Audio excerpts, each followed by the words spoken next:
Saya buka emas ni karena dalam parlimen the highest body yang buat undang-undang masa bercakap tak pakai emas. Cuma di sini yang tak pakai emas kena denda hari itu. Barangkali taklimat menyeluruh belum diberi kepada pegawai. Pegawai-pegawai ini pun dia punya cengeng lah dengan rakyat. Tapi dengan orang yang merompak, dia boleh pakai pijaga. Itu yang pelik sekali. Kita patuh pada SOP. Saya ingat lagi masa naik-naik feri Pilangkawi. Di sini jarak. Kita pun ikut lah. Masuk dalam feri penuh bergenuk. 2 jam duduk dalam tu. Tak ada pun pegawai masuk kata jarak. Kami duduk rapat-rapat dah semua. Sebelah saya tu entah ke Bangla ke siapa pun saya tak tahu. Jadi inilah kalau nak jalan kata biarlah fair. Orang tengah duduk mengaikan seorang-seorang di tengah sawah. Oh, pakai mask. Mask ni nak elak jangkitan jarak 1 meter. Kalau dia seorang-seorang tengah sawah, pakai mask apa? Ini kan, tapi rakyat Malaysia ni bagus. Buat apa pun dia ikut. Kalau di Kanada, dia orang buat demo dengan gunakan kontena. Di New Zealand, Australia, England, kita dah ikut. Bosku datang, ikut. Inilah kita rakyat Malaysia. Saya nak cakap tu tajuk tak jauh dari kita tu Singapura. Kita tengok indeks rasuah dia setiap tahun sudah hampir 20 tahun betul-betul berada di tahap yang 9/10 ke atas. Rasuahnya amat rendah. Tahun ini Singapura negeri yang terbaik di Asia dari segi indeks rasuah.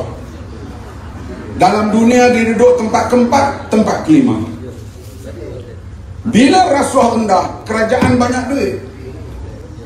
Kerana sebarang cukai dikutip dengan betul, kerajaan akan dapat banyak duit, kerajaan akan berbelanja untuk pembangunan untuk rakyat. Contoh yang paling mudah lagi Indonesia. Bilion mereka banyak. Toke-toke untung berbilion datang simpan duit di Singapura. Singapura kaya di antaranya wang daripada tauke-tauke Indonesia.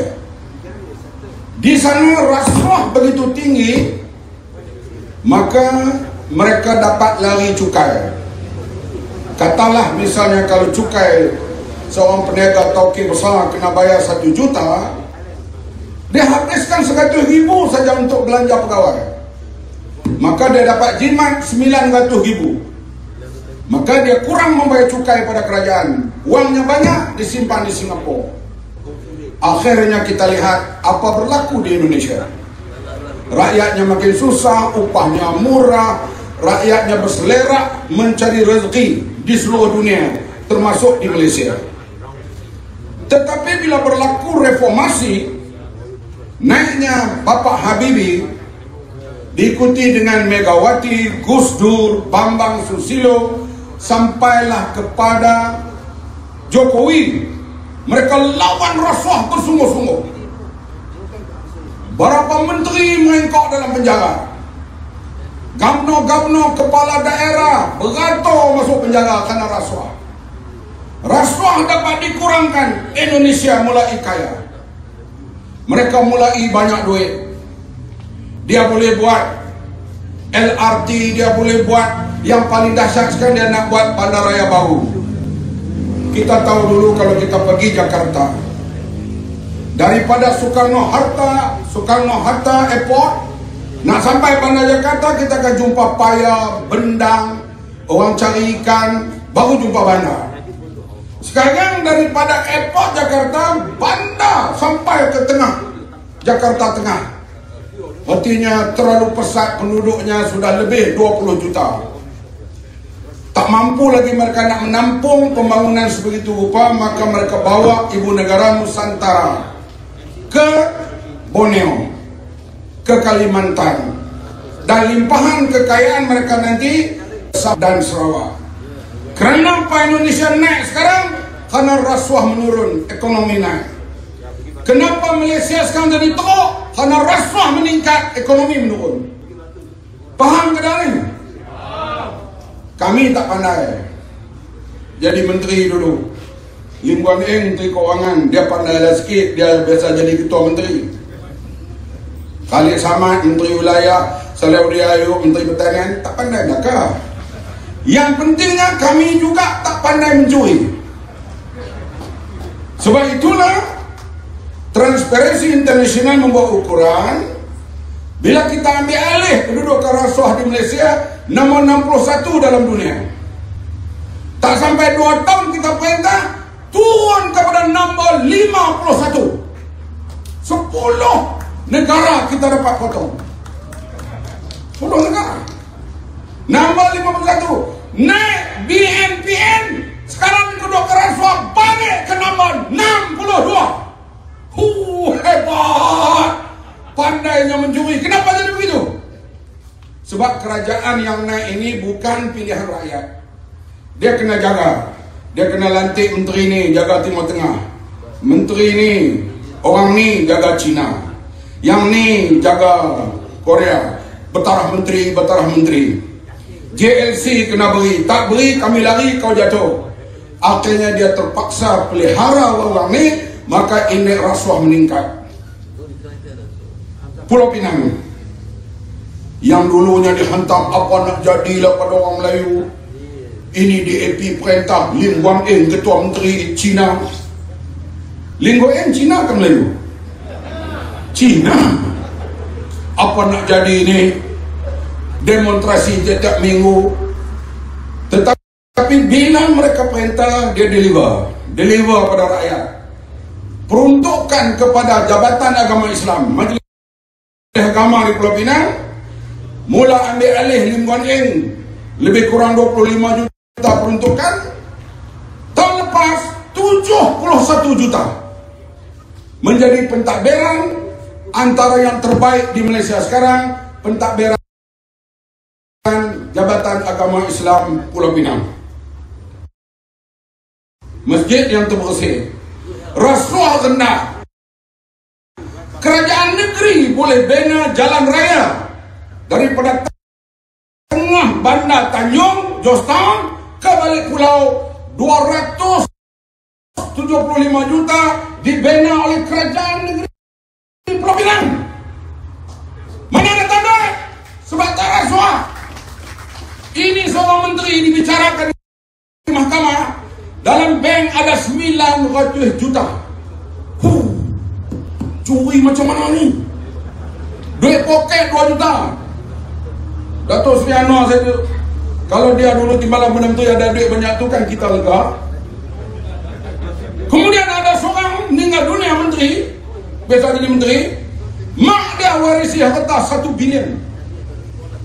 Begitu.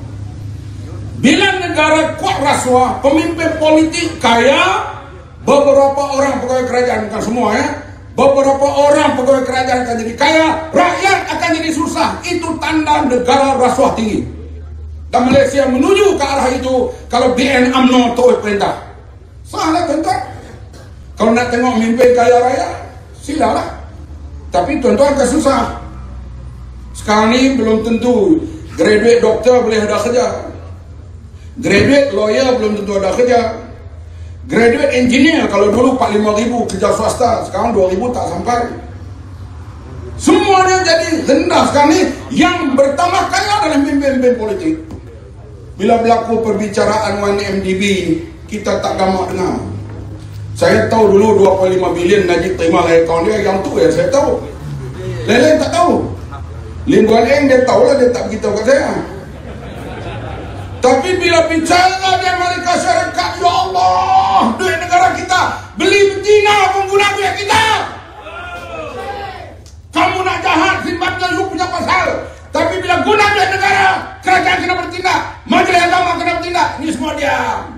Cuba minah kampung, dikejar oleh pejabat agama, dikejar oleh polis. Tapi kena orang besar.